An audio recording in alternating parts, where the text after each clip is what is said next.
Madam Speaker, I think I've mentioned to you in the past that early in my career, I spent nearly a decade working directly with at-risk and homeless youth and families. And Madam Speaker, I've worked with hundreds of young people who have dealt with challenges that would be difficult for anyone at any age to deal with. I've worked with youth who have been kicked out of the home for being LGBTQ+. I've worked with youth who have been physically abused by parents who were dealing with mental health and or drug and alcohol abuse issues. And I've worked with youth who have simply been abandoned by their family. One such youth, Madam Speaker, I'll say his name was Nate for now, was a 16-year-old who was coming home from school just like he had many, many times before. Except this time, Madam Speaker, he came to an empty house, and the only thing he found was a black garbage bag with some of his belongings. And a note, Madam Speaker, that simply said, "Sorry, we couldn't take care of you anymore," signed by his mother. Thankfully, Madam Speaker, Nate knew about a program called Safe Place that the nonprofit that I worked in at the time operated in that county.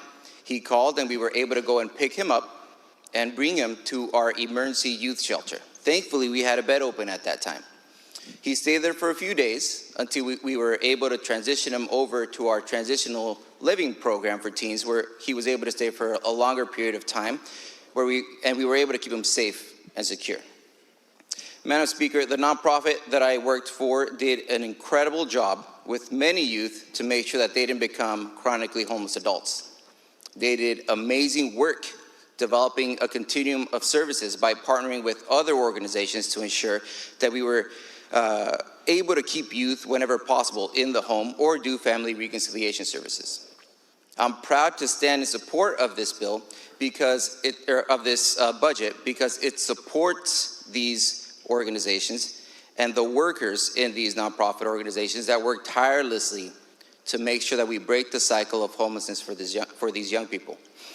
It empowers vulnerable populations by supporting tenants' rights and home ownership, and supports our elders and our children with food assistance. And it will not only change lives, Madam Speaker, but it will save lives.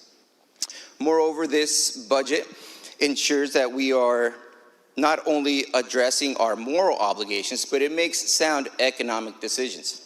Studies have consistently shown that by addressing homelessness proactively reduces the tension in public services.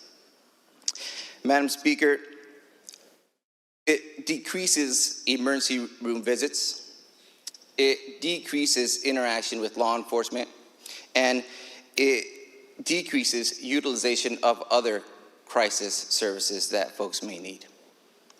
By investing in this budget and in preventative measures, we are not only uplifting those most vulnerable in our communities, but we're also creating a more efficient and cost-effective system for all.